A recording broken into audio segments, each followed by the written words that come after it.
I really believe that when you are looking at selling to your shifting consumer population, your millennials, or employing millennials, managing them, whatever it might be, when you understand where someone's coming from and why they are the way they are, then you can groove better with them. And when you step on their feet, it's fine because you're going to know how to maneuver better. I know this topic is getting old, but what ends up happening is we end up talking about this generation likes doing this, or this generation wants this.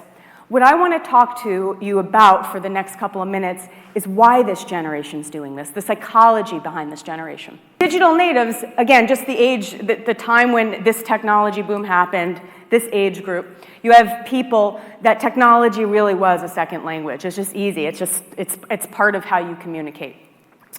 The other thing with this technology is it provides all of us immediate access. You have a question, Google, there it is. There's your answer. You don't have to wait for information. You don't have to wait to have a meeting. You don't have to wait for the pigeon to drop the letter off to find out what's going on, right? Things have changed a little bit. And there's also a huge extended reach. We don't have these geographical borders anymore. They were watching the Columbine shootings. They might have been walking through their own schools with metal detectors. For those of us that are in Generation X or older, can you imagine that for a second? Walking through, to get to your second grade classroom, walking through a metal detector? That's cuckoo when you think about it. This generation, during their formative years, they were watching the planes crash into the World Trade Center. So when you think about our differences from X and boomers and older, information was harder to get. For millennials, it's very easy, even the traumatic information. So what happens with that, fast forward to your customers and your employees, that's why they don't want to wait until they're 65 to experience the world. That's why cars mean something different to them now than other things.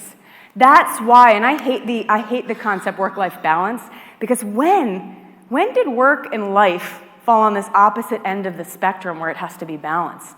For them, it's about integration, and you know what? They have it right. Look around. Think about your own lives. How many baseball games did you miss of your kids? How many weekends did you miss? How many evenings did you miss when the kids were asleep already? How many things did you not do and put off and say, I'll do later? Look at our society. How many people are dying young of stress-related illnesses? This generation with this has it right.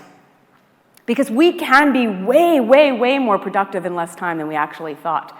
And when we look, I'm not going to get more into employees, but when you look at engaged employees, they give 25% more discretionary effort, meaning they work 25% more than what they're being paid for.